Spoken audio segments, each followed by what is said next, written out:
Before he replaced Bruce Dickinson in Iron Maiden, Blaze Bayley was the singer in Wolfsbane. The West Midlands four-piece were of the most exciting British metal bands of the late 80s and early 90s. Rick Rubin thought so when he signed them to his label, Def American.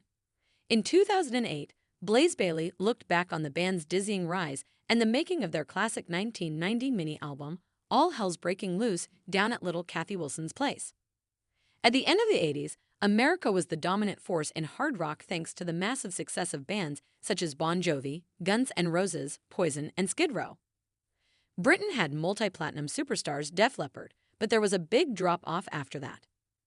That's not to say there weren't plenty of UK bands ready to take their shot at the big time. The likes of Thunder, Little Angels, and Queerboys were the great white hopes of British rock, though they all tailored their sound to the American market to some degree. But there was one bunch of hopefuls who definitely didn't coat their rock and roll with layers of studio gloss. Roaring out of the West Midlands, Wolfsbane were greasy, funny, and raucous, closer to the gutters of their native Tamworth than the sun-baked pavements of the Sunset Strip. In swashbuckling singer Blaze Bayley, they had a charismatic frontman touted in the press as Dave Lee Roth with a British accent, and they had a legion of fans whose nicknames summed up the band's bark-at-the-moon approach, the Howling Mad Shitheads. We never saw ourselves as the next big thing, says Blaze now. To us, that was media hype. But we had confidence in ourselves. We believed that given the breaks, Wolfsbane had the potential to go all the way. We built up our British fan base from nothing and felt the same could happen everywhere. For a moment, Wolfsbane looked as though they would become the standard bearers for British rock and roll. There was a false start involving producer Rick Rubin, but in 1990 they released a mini-album that represented the best British rock had to offer. The brilliantly titled All Hell's Breaking Loose, down at Little Kathy Wilson's place. Wolfsbane were formed in Tamworth, 15 miles outside Birmingham, in 1983.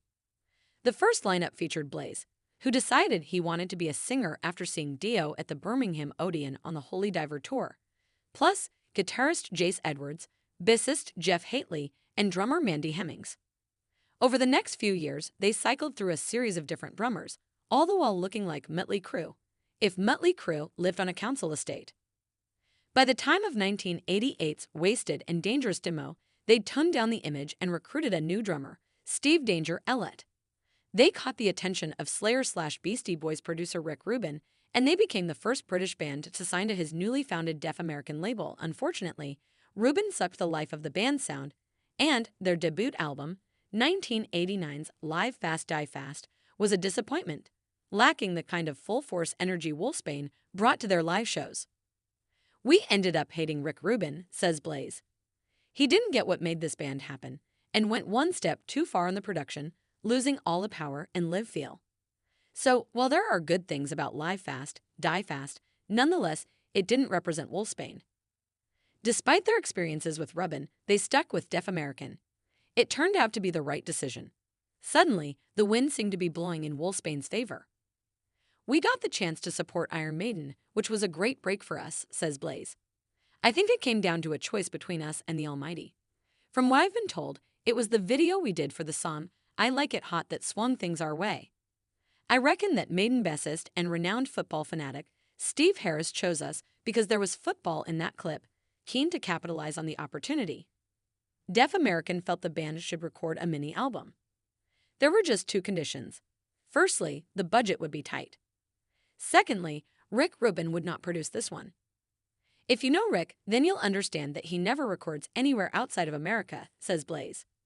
So, he sent Brendan to England for this record. Brendan was Brendan O'Brien. These days, he's known for producing the likes of Pearl Jam, Rage Against the Machine, and Korn. But at the time, his highest-profile job was as engineer on the Black Crowes' debut album. We spoke to him on the phone, and he seemed to get what we were about, says Blaze. So immediately, there was a sense that this could turn out for the best. Brendan landed in London and drove straight up to Tamworth for 2 days of rehearsals. The band put him in a local hotel, the Castle, and then set up their gear for a